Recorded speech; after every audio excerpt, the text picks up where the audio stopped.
దేవుని చేత ప్రేమించబడేవాడు దేవునికి స్నేహితుడు. దేవునికి స్నేహితుడు దరిద్రుడిగా ఉండడు. దేవునికి స్నేహితుడు అప్పులవాళ్ళుగా ఉండడు.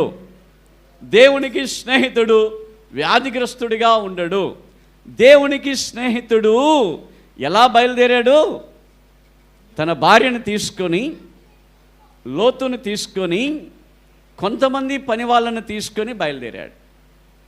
13వ అధ్యాయానికి వచ్చేలోపు ఆస్తి, గొప్ప ఆస్తి, అతనికి ఆస్తి, అతనితో ఉన్నవానికి కూడా ఆస్తి చేరింది.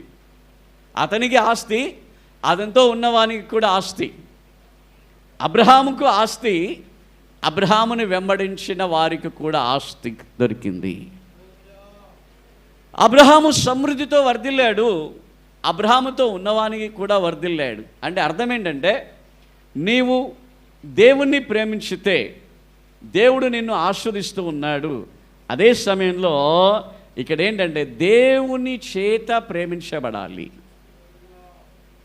ఏం చేయాలి? దేవుని చేత వచ్చిన ఏం చెప్తుంది? దేవుని చేత ప్రేమించబడాలి. దేవునికి మహిమ కలుగునుగాక. దేవుని చేత ప్రేమించబడి అనుభవం అనేది చాలా గొప్పది. మీరు అనుకోవచ్చు, అందరినీ దేవుడు ప్రేమిస్తున్నాడే కదా, అందుకే కదా ప్రాణం పెట్టాడు. దేవునికి మహిమ కలుగునుగాక. ఈ భూలోకములో ఉన్న అందరినీ దేవుడు ప్రేమిస్తున్నాడు, ప్రతి ఒక్కరిని ప్రేమిస్తున్నాడు. ఆమెన్. ఏంటంటే ఆయన ప్రేమిస్తున్నాడు. ఆమెన్. యోహాను 3:16 మీరు ఒకవేళ మీరు చదివితే అక్కడ చెప్తాడు ఏంటంట, దేవుడు లోకమును ఎంతో ప్రేమిస్తున్నాడు. హీ లవ్ సో మచ్, ఎంతో ప్రేమిస్తున్నాడు. అంత గొప్పగా ప్రేమించే దేవుడు ఇక్కడ ఎందుకు ఈ మాటని చెప్తా ఉన్నాడు? నేను నిన్ను ప్రేమించుచున్నాను అంటే అర్థం ఏంటంటే, నేను ప్రేమించుచున్నాను కాబట్టి నువ్వు గనుడవైతివి అంటే అర్థం ఏంటంటే, ఈ అబ్రహాము పైన దేవుడు ప్రత్యేకమైన దృష్టి పెట్టుకొని ఉన్నాడు. పిలిచిన వెంటనే వచ్చాడు అబ్రహాం. పిలిచిన వెంటనే ఆస్తి చూడలా, ఇల్లు చూడలా, అమ్మను చూడలా, నాన్న చూడలా, రిలేటివ్స్ని చూడలా. వెంటనే ఏం చేశాడు అబ్రహాము?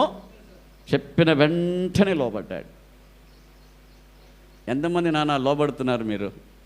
చెప్పిన వెంటనే ఎవడు లోబడతాడో, చెప్పిన వెంటనే ఎవరు లోబడతారో వాళ్ళకు తప్పకుండా ఆశీర్వాదం ఉంది. అబ్రహాం అక్కడ కొన్ని విషయాలు చేసి మాట విన్నాడు. ఏం చేశాడు? మాట విన్నాడు కాబట్టి గొప్ప జనంగా మారిపోయాడు. మనం ఎవరి మాట వినాలి? యేసయ్య మాట వినాలి.